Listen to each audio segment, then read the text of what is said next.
Hey guys, Ash Lane here. Today we're going to be covering some more 4-jump strategy, easy ways to 2-star very popular bases. And the great thing about this strategy is if you're a max level troop and a high level heroes and you go against an easier level base, a non-max base, you actually have a decent shot at 3-starring too, depending of course on defensive levels and your hero levels. Either way, I would recommend heroes to be over level 20 for this strategy, because you do depend on your heroes for a sufficient amount of DPS, so a sufficient amount of damage output, but you have a lot of shield too with all those golems, so they don't have to be max. Like this example, 31, 32 is plenty high enough to use this strategy even against a max base. So guys, against this base design, I've brought it to you in the past, this exact strategy, using the 2 jump spells up in the northwest.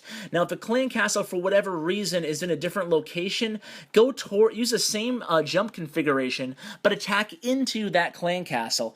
We're using the 4 jump spell technique. It's really advantageous to go into the clan castle. That way you can deal with those troops while you're not having to deal with the Inferno towers at the same time, because you're triggering it early, and some attackers even prefer luring the clan castle.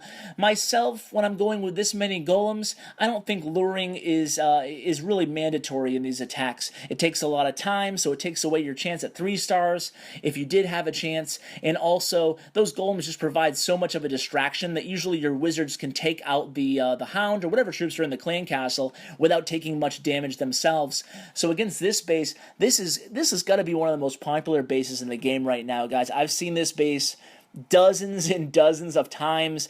I'm not sure the origin, but here's a way to beat it. Go ahead and drop your jump spells first. Never drop the golems before the jump spell.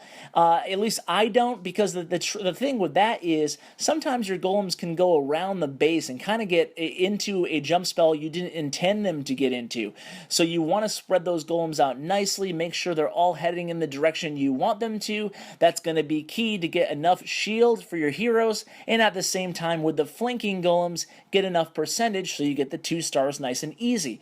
In this attack, Fen was able to drop all 4 of his jump spells pretty early on. That's because that 4th jump spell was so close to that, that 2nd jump spell, I guess, that he was confident it was not going to expire before the troops got to it. Me personally, I like to delay a little bit longer on that 4th jump spell placement, but either way, against this base, really easy. You can see these new added walls that the defender's using here. He kind of just stuck them in there to make smaller compartments up in the northwest and the southeast. Really not an issue as far as attacking goes. I think these new walls haven't been that much of an issue as far as ground power goes. I haven't seen it really being a mitigating factor in any losses where I said to myself, oh, if those walls weren't there, I think the attacker would have definitely got the 2 stars or 3 stars.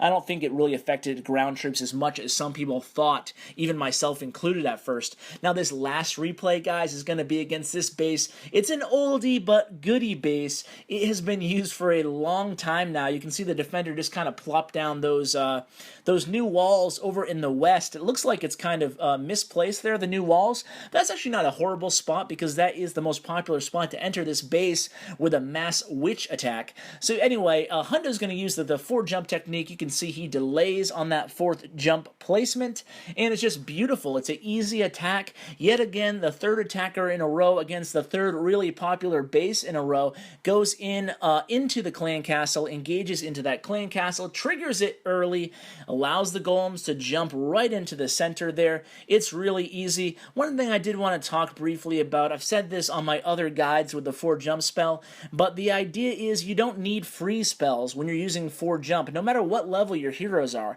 The reason being, even if you're going against, say, 2 single target Inferno towers, think about it. If you have 6 golems, not only do you have 6 golems for the multi or single, it doesn't matter what you're talking about, so 6 golems for the multis or 6 golems for the single targets to target, and then you have 12 golemites for the Inferno towers to lock onto.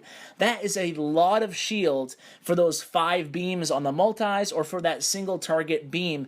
It just gives you plenty of time to sneak your heroes in there, and even the wizards won't be targeted targeted because they're going to be backing up all that meat shield with all those golems and golemites. So that's why you bring a rage instead of a freeze spell, or at least that's what I do. I've had a lot of success with it. I hope you guys do too. These are easy ways. You're starting to see less of these resource ring bases, and partially because of the strength of these 4 jump spell attacks. Really easy with the mass golems, and then it allows your clanmates to get in there and try to attempt 3 stars. So guys, hope you enjoyed this video. As always, please share with your clanmates. I appreciate it, guys. Take care. Hey guys, thanks for watching my video. I wanted to give you 3 quick ways you can help the channel out. Number 1, subscribe if you're not already. It really helps me. Number 2 is give a thumbs up, like the video. Number 3, continue to tell your clanmates about my channel. It really helps and I really appreciate it.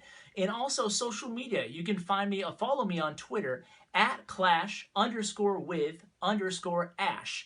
Also, follow me or find me on Bindle at #ClashWithAsh. And don't forget to visit my website, www.clashwithash.com. Take care, guys.